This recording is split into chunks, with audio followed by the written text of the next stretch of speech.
What up, Cavs Nation? I'm your host, Ethan Sands, and I'm back with another episode of the Wine and Gold Talk podcast. I'm joined by your favorite beat reporter, Chris Fedor. What up, Chris? Ethan, man, how are you? I'm excited, Chris, because you know what time it is. It's time for another episode of Hey, Chris. You ready? I'm ready. Let's do it. All right. First question comes from Andrew from Cleveland Heights. Do you feel that DG can accept the challenge of being a more studied defender, finding a niche like Spider, quoting the passing lane patrol? Darius is somebody who has given effort on the defensive end of the floor, but I just think there's a reality to the kind of upside that he has as a defender. He's got physical limitations, and those are always going to hold him back. He's not the biggest, he's not the strongest, he doesn't have supersized arms like Donovan Mitchell does, so he's probably not going to get a whole bunch of deflections and get into the passing lanes. He's quick, he's athletic. I think that's going to lead to some steals. But in terms of like just being a pesky on ball defender, I just don't think that's something that Darius is ever going to thrive in. I think he's always going to be somebody who needs some protection behind him in the form of Evan Mobley and Jared Allen and maybe even Isaac Okoro in certain lineup situations. And I think that's important to mention, Chris. Like, the whole reason that the two small guard lineup works with the Cavs is because they then have the two big men in the paint to help them when anything goes wrong on the defensive end. The Cavs know this and they partnered them together for that reason. So those two things go well together. And also, it can be said that the four guard lineup with Jared Allen or Evan Mobley can work as well, depending on how the defense is set up and what the personnel is looking like on rotation basis. But we're going to get into that later today. Next question. What will the rotation be now with Garland and Mobley healthy? Oh, maybe we get into it a little quicker. Do you think Donovan will continue to get reps as the point guard in certain lineups as well? Yeah, I mean, I think Donovan's going to be the backup point guard, just like Evan Mobley is going to be in the starting lineup, but he's going to be the backup center. Donovan Mitchell is going to be in the starting lineup, but I think he's going to be the backup point guard. I think JB Bickerstaff is going to stagger Darius and Donovan throughout the course of the game. I think he's going to do it more frequently than maybe he would have been comfortable doing at the beginning of the year because Donovan has shown such a capability of running the team, and because I think the Cavs feel like they've got other components on the bench that can step into the shooting guard spot with Donovan running the point. One of those guys, obviously, being Sam Merrill. It's a way to get him more touches. It's a way to get him more playing time. It's a way to get him more shots. Karis LeVert is obviously going to play some de facto point guard as well as playing shooting guard. So I do think it's something that JB is going to continue to explore. And given the effectiveness that Donovan has had in terms of running the team, making his teammates better, getting guys in an early rhythm of the game before he starts getting his rhythm, I think that's all something that Darius can take notes on. And I think that's all something that can carry over no matter whether Donovan is playing point guard or shooting guard. I think there's going to be an offensive setup where it's not just, okay, one guy's going to dominate possessions and get the team in the offense. We saw it a little bit last night against the Los Angeles Clippers. Like, it's still going to be a whole bunch of guys involved on a possession to possession basis. It's just a matter of who's going to start that possession and who's going to finish that possession. But I just don't think we're going to see a lot of possessions where it's Donovan dominating the ball or Darius dominating the ball at the top of the key and like waiting for high pick and roll situations. I think it's going to be the same kind of movement, both with the ball and away from the ball. I think Jared's going to get his touches. I think Evan will get touches. I think Donovan will get touches. I think Darius will get touches. I just think it's going to be that democratic approach that we've seen over the last month and a half. And if that means Darius's assist numbers drop a little bit so that Donovan's can stay similar to what they are, then so be it. Darius is just going to have to adapt to playing more off the ball and not dribbling the air out of it. And to resort back to the beginning of this question about the rotation, I know that we've mentioned that JB Bickerstaff likes his 8, 9, possibly 10, and even got a little upset admitting that he would go to an 11-man rotation if needed. But I wanted to get your order of who you would think. I got mine listed, so I'm going to go first so you can hear these names and then get your opinion on who you might switch. So I have Donovan, Darius, Max Struess, Evan Mobley, Jared Allen as the first five. Then you go Karis LeVert as the sixth man, Sam Merrill, Isaac Okoro, George Niang, and then rounded out with Dean Wade and Craig Porter Jr. as an 11-man rotation. Yeah, so the only thing that I would flip Dean Wade and Sam Merrill. And I think that's the way that the Cavs are looking at it too. I think there are going to be games, Ethan, where the Cavs need the movement of Sam Merrill. They need the shooting of Sam Merrill. They need the gravity of Sam Merrill. And I don't think he can just be eliminated from this rotation. He's too valuable. He's too much of an offensive weapon. But I do think that Dean's versatility on the defensive end of the floor is something that JB Bickerstaff will lean into. And I think that gives him a little bit of an edge over Sam Merrill. Dean can guard 3, 4. If they have to downsize and play him at the 5, he could theoretically do that as well. And I think just given the amount of elite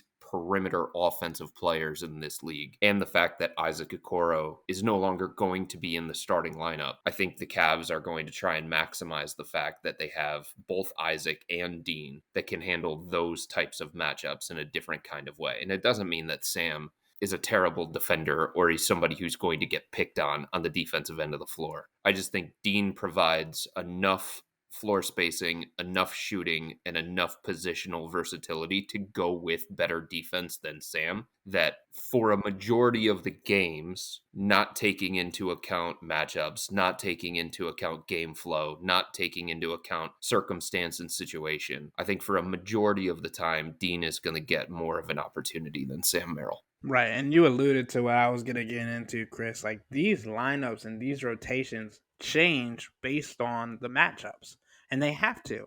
And that's what we were talking about in the last episode of the Wine and Gold Talk podcast, that we are excited to see what JB Biggerstaff does with this healthy roster, because there are a lot of guys that have proven themselves to be worthy and caliber players enough to not only be in the starting rotation, but to earn minutes off the bench if they're not in that starting rotation. I mean, that's what it comes down to me, Ethan, is that during this stretch where Evan and Darius have both been missing at the same time, it allowed JB to use different guys, to try different lineups and combinations. And it gave him trust that if he needs to go to Sam Merrill in a certain situation, that he can. And Sam more than likely will deliver. At the very least, he'll be ready for that opportunity and he can make plays and be effective in that kind of opportunity. If JB feels like he needs to go to Craig Porter Jr. because of what he's already seen from Craig during these absences, he knows he can go to him and he has a better idea of what Craig is going to give him than if the Cavs would have been riding this thing out fully healthy and they didn't have a need to tap into their depth. They didn't have a need to play Craig Porter Jr., Sam Merrill, and try some of these different combinations. Like JB wouldn't have as much trust in going to those guys or going to those particular lineups in meaningful games. It gave him an idea of what he has on his bench and the capability of the players on his bench. And that is going to allow him, when needed, to expand his rotation or to call on guys at a moment's notice and feel like, hey, I can go to you and I can know what I'm going to get from you because I've seen it before. All right, Chris, next question. Based on what you've seen in practice, etc., meaning like warm-ups before games, I'm assuming, do we foresee a hesitation with Garland and his aggressiveness toward the hoop? No, I don't think so. I think Darius understands that, some of the injuries that he's dealt with throughout the course of his career, including this one where he just like banged into the hip of Kristaps Porzingis. They're fluky, they're going to happen. It's basketball. It would be nice if it didn't lead to a fractured jaw, Like maybe he just bruised his jaw, or like he had a facial bruise or something like that. Like fractured jaw kind of takes it to a different level. But I don't think it's something where he's looking at it saying, all right, I've got to change my style. I can't be as attack minded, because that's who he is. That's who he's been throughout the course of his career. He's still going to try and get downhill. He's still going to run pick and roll with either Jared Allen or Evan Mobley. He's still going to try and collapse the defense and make them make a decision. And sometimes that's going to lead to him creating shots for himself, and other times it may lead to him creating shots for his teammates. But I just don't think that there's anything that has happened so far up to this point, including the stylistic changes that the Cavs have made during Darius's absence, that are going to make Darius be a completely different player than the one that we've seen throughout the course of his career. Like, yeah, there are little adjustments that he's going to have to make, and those are predicated on how the Cavs have been playing without him, and those are predicated on how the Cavs want to play moving forward. But that's not a major change that he's going to make within his game. It's going to be subtle adjustments here or there to try and better blend into the fabric of the team. And I think JB Bickerstaff needs to find certain pockets throughout the course of the game where he can just allow Darius to be Darius, right? Tap into the things that make Darius elite and blend those with the other things that you want to do on the offensive end.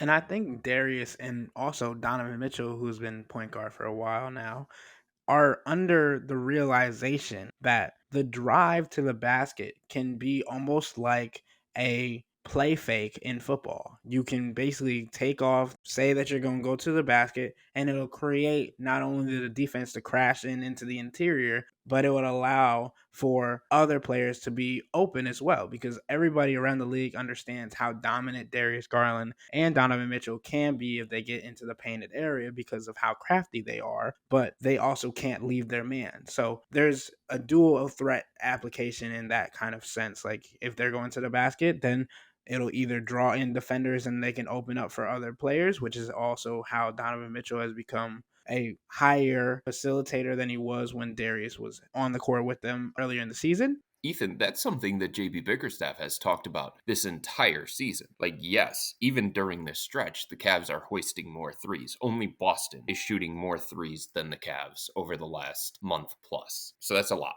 obviously.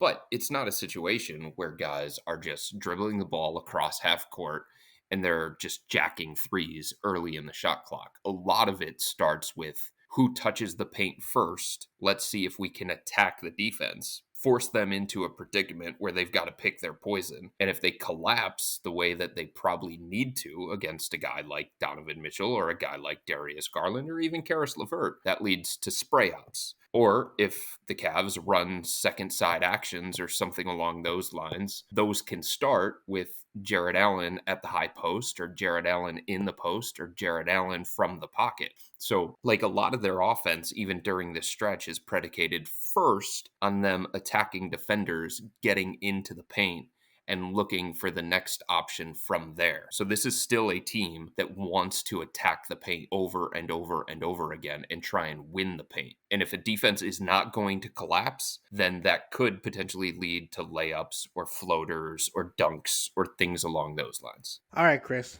Last question before we take a break. How willing do you think Max Strus would be to come off the bench or play more limited minutes to make room for Dean Wade or even Isaac Okoro in an offense or defensive swap? And this subtexter is saying that it seems like Max's spacing might be less critical given the improved shooting from the other two, and their defense has definitely been better. I know how you feel about Max Strus and what he brings to the game, so I'm gonna let you go in depth on this one. No, I mean, like, Max stylistically is the kind of two-way small forward that this organization has been looking for the last couple of years to complete their starting five. They knew for years that they needed somebody like Max to allow this offense to reach its full potential, to bring the core four together.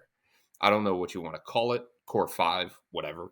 But Max is a big part of what the Cavs have been able to do on the offensive end and what they're going to continue to do on the offensive end of the floor. He is way too valuable to how this starting lineup functions and how this team functions overall to think about making him uncomfortable in any sort of way or taking him out of his rhythm in any sort of way. And I think this starting lineup, especially if it's going to be a combination of Evan Mobley and Jared Allen in the starting lineup, and it is for the foreseeable future, they need Max's gravity. They need his 3-point shooting. They need his floor spacing. With him on the court, the Cavs have a net rating of 7.8. So they are outscoring opponents by 7.8 points per 100 possessions. They have an offensive rating of 115.1 and a defensive rating that is respectable, by the way, of 107.2 because he's tough, he's ferocious, he tries really, really hard on defense, even though he's not the best defender in the world. I think everybody would admit that. He brings an edge to this team that is absolutely needed. And when he's off the court, they simply do not function at the same level. They are minus 2.5 in terms of net rating. So being outscored by 2.5 points per 100 possessions with Max off the court. Like the only one who makes a bigger difference in terms of the on-off net rating for the Cavs is Donovan Mitchell. So that tells you how important Max Strus is to the way this team functions at both ends of the floor.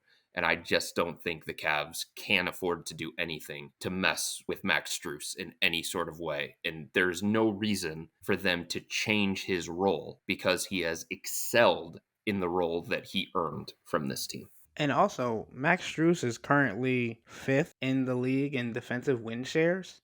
And the only person ahead of him who you mentioned earlier is Donovan Mitchell. And he's number one. Actually, I lied. Evan Mobley's up here at number two as Yeah, it well. certainly helps to be part of the Cavs when it comes to defensive metrics.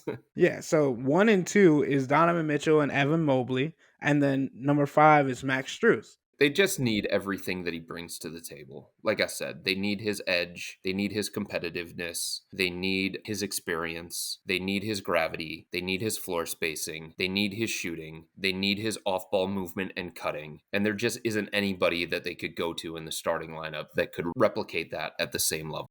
All right, Chris, we're going to take a quick break, but I got to put our subscribers on to something new. For our listeners, if you like food and drinks, and who doesn't, cleveland.com is breaking new ground with our lively new podcast about dining and drinking in the greater Cleveland area. The hosts talk about the latest foodie happenings, joined by the most in the know experts in town. It's called Dine, Drink, CLE, and you can find it anywhere you download podcasts. Give it a listen and quench your thirst and feed that appetite. When we come back to the Wine and Gold Talk podcast, you guessed it, we're going to take more questions from our subtexters, continuing this rendition of Hey Chris. But before then, become a Cavs insider and interact with me and Chris by subscribing to Subtext. Sign up for a 14-day free trial or visit cleveland.com/Cavs and click on the blue bar at the top of the page. If you don't like it, that's fine. All you have to do is text the word stop. It's easy, but we can tell you that the people who sign up stick around because this is the best way to get insider coverage on the Cavs from Chris and myself. We'll be right back.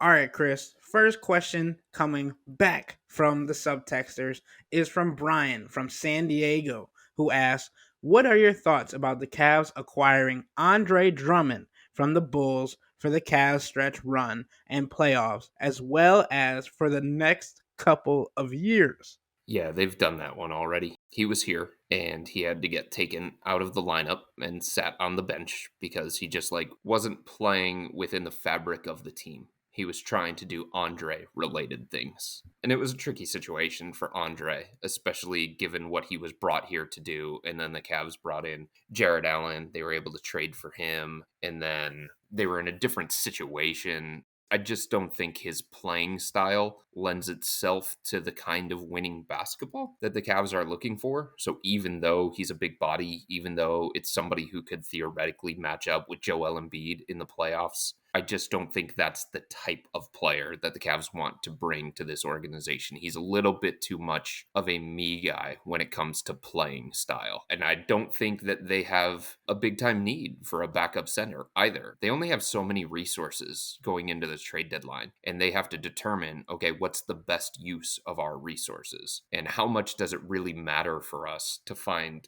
a fourth big just to like give another big body and fill in the gap for Tristan Thompson as he continues to work through his suspension. And I think when the Cavs look at it that way, Ethan, they're going to say to themselves, it would be better for us to use our resources on a 3 and D type player or maybe even a more reliable, more veteran backup point guard. All right, Chris. Next question. What has caused Donovan Mitchell's mindset change from hero ball to respecting the game like LeBron? Has he finally bought into this team first philosophy as his assist count has dramatically increased? Where did this hero ball Donovan Mitchell stuff even come from? Hey, Chris, I just get paid to read the questions. Yeah, but it's a narrative that I just don't understand. Like, who has labeled Donovan as somebody who his entire game is predicated on hero ball? It just doesn't make sense to me. Like, everything about Donovan since coming into the NBA will point to a guy who impacts winning at the highest level. Now, look, he's had his playoff failures. He's been outplayed in back to back playoff series by Jalen Brunson. Once when Donovan was in Utah and Brunson was with Dallas, and most recently when Donovan was here in Cleveland and Brunson remains in New York. But it's like throughout the course of Donovan's career, he has been to the playoffs every single season. He wins everywhere he's been. Like the Utah team that he joined was still trying to figure out like how to move past the whole Gordon Hayward situation, and not a lot of people expected much from Utah in Donovan's rookie season, and they were wondering what kind of player is he going to be for this franchise, and he helps them get to the playoffs. And he helps them rise to near the top of the Western Conference. And again,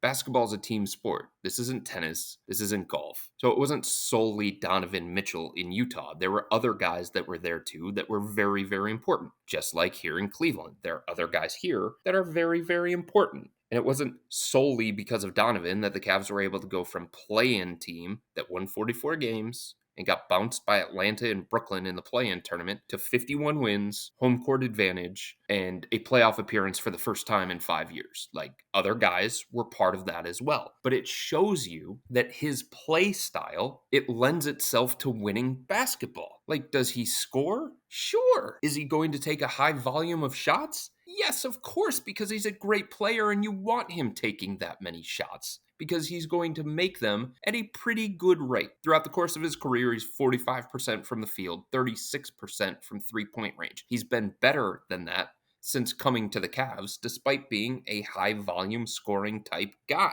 But like, there's nothing about his game that leads me to believe that he plays hero ball or he's some kind of ball hog, or he can't blend into the team fabric, or his game doesn't translate to winning. There's just no evidence of that. Yeah, Chris. I mean, you think of the great players of every team who are asked to take big shots, who are asked to control the offense, who are asked to dominate the ball, because if that's in their skill set, then that's how it's going to impact winning on a higher scale. And you look at what Donovan has already been able to do with the Cavs team that was struggling before he got here. There isn't hero ball when you are able to come to a team that is asking you to be the closer of a team and say, well, I guess we're not winning because you aren't taking those shots or you're not making the shots, but we don't want you to be a hero ball player. Like, you have to pick a side. There's not both of those. It's one or the other. Again, I don't know. I don't know where that narrative comes from. Like, if you want to say that Donovan is somebody who throughout the course of his career has come up short in the playoffs and he hasn't played up to his standard in the playoffs, then okay. I think that's fair. I think that's a fair critique of him. I think that's something that he's going to have to show he can win at the highest level at some point in his career. He's going to have to show that. But like the Hero Ball thing, like there is nothing that backs that up. That's bizarre to me. All right, Chris. The subtexters are trying to get weird. Their words, not mine. And the question is, why couldn't they play Garland like they do Merrill for 10 minutes a game, just hunting off ball for threes?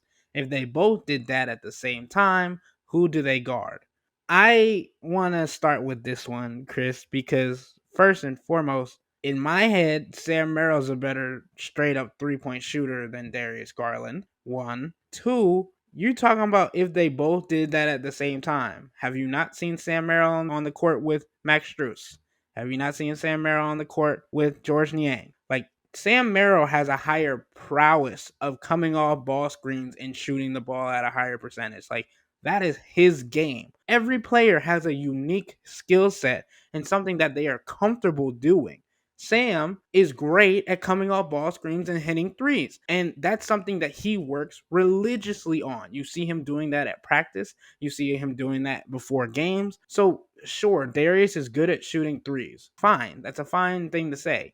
But you can't compare the two players when Darius's game is switch from fast to slow, from slow to fast, get to the paint, get to the interior, confuse the defense, and then get a bucket, whether in the mid range or at the basket, or dribble into a three when he hesitates and makes the defense confused. Like, coming off screens and making those shots is something that Darius can do. Is it something that he is proficient in? Not as much. Right. I mean, you hit on it. Everybody has a different skill set. And Darius Garland is not Sam Merrill. He doesn't have the same skill set.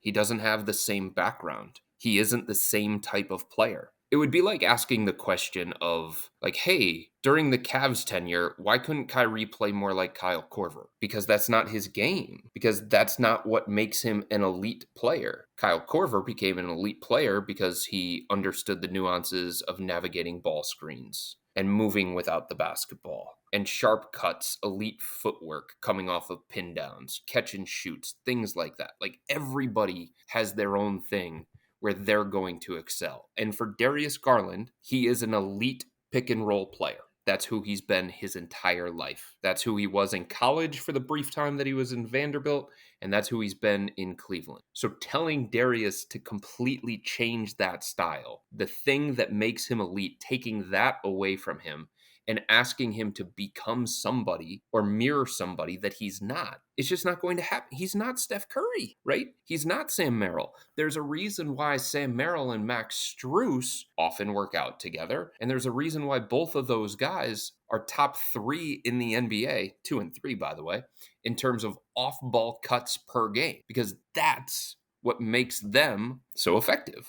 That's how they've learned how to get themselves open. That's how they've learned how to carve a role in the NBA and be effective within the fabric of the team. But like, even though Darius can catch and shoot, and even though at times he's going to have to learn how to be better without the ball in his hands, you can't just say like, hey, you're a good 3-point shooter, so start following Steph Curry and Sam Merrill and Duncan Robinson and Max Strus and turn into those guys. He isn't that guy. He needs to be Darius Garland. That's why the Cavs gave him the richest contract in franchise history. That's why he can be so devastating in a lineup with Donovan Mitchell, because of the pressure that he puts on a defense in a different way. He puts pressure on a defense with the dribble, attacking the paint, definitely running pick and roll with a great pick and roll partner in Jared Allen or Evan Mobley. That's how Darius has to play for him to be most comfortable and most effective, and I think for the Cavs to be most effective. It would be like asking Evan Mobley to be Dean Wade and George Niang. Like, that's not his skill set right now at this point of his career. Chris, this is a overall question that I put together from the subtexters because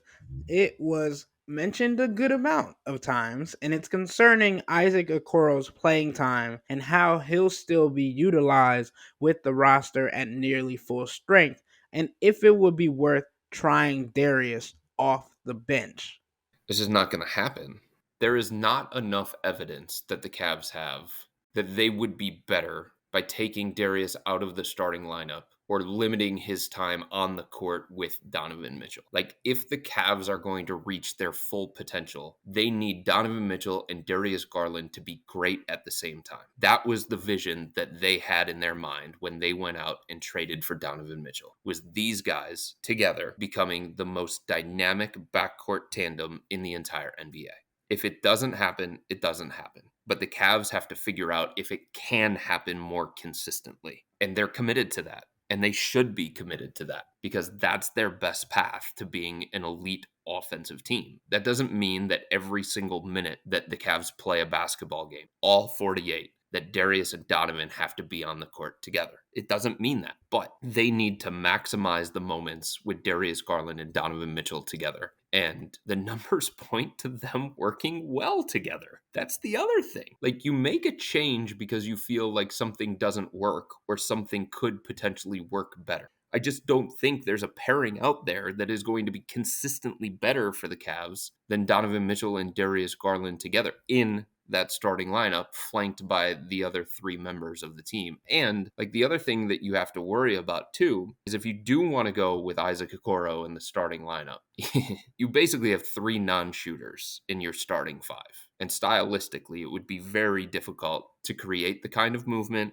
to create the kind of shots. The profile that the Cavs have had over the last month and a half would be very, very different. The 3-point attempts would probably go down. The court would be more congested. It would make things tougher on Donovan Mitchell. I just think Jarrett Allen, Evan Mobley, Isaac Okoro is a hard way to consistently get by, especially if you're thinking to yourself, like, how can we maximize this roster so we're most capable of getting out of the first round of the playoffs? Like, I think that's how the Cavs have to view things. Like, in the big picture, what is going to give us the best pathway to getting out of the first round of the playoffs? And I just think in that kind of environment, it would be far too easy on an opposing defense with Evan Mobley, Jarrett Allen, and Isaac Okoro on the court at the same time. Like, defenses would just load up on Donovan Mitchell. They would load up on Max Strus. I just don't think it would get the kind of rewards that fans seem to think that they would on offense. Defense, like, you're talking about some nastiness, obviously. But offensively, I think the Cavs would lose a little bit too much. Yeah, I agree.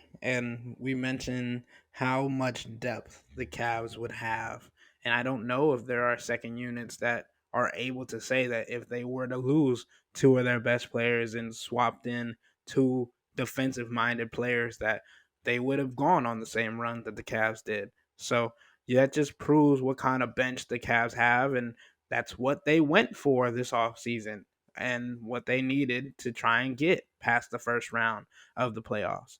I also want to point out this number, okay, because I just think too many people are overlooking this. In 363 total minutes together this season, the Cavs have a net rating of 9.7 with Donovan Mitchell and Darius Garland on the court together. That is damn good. That is something that you want to continue to tap into. That is something that you want to continue to build on. And if we go back to last year, Donovan Mitchell and Darius Garland played about 1,500 minutes together, okay?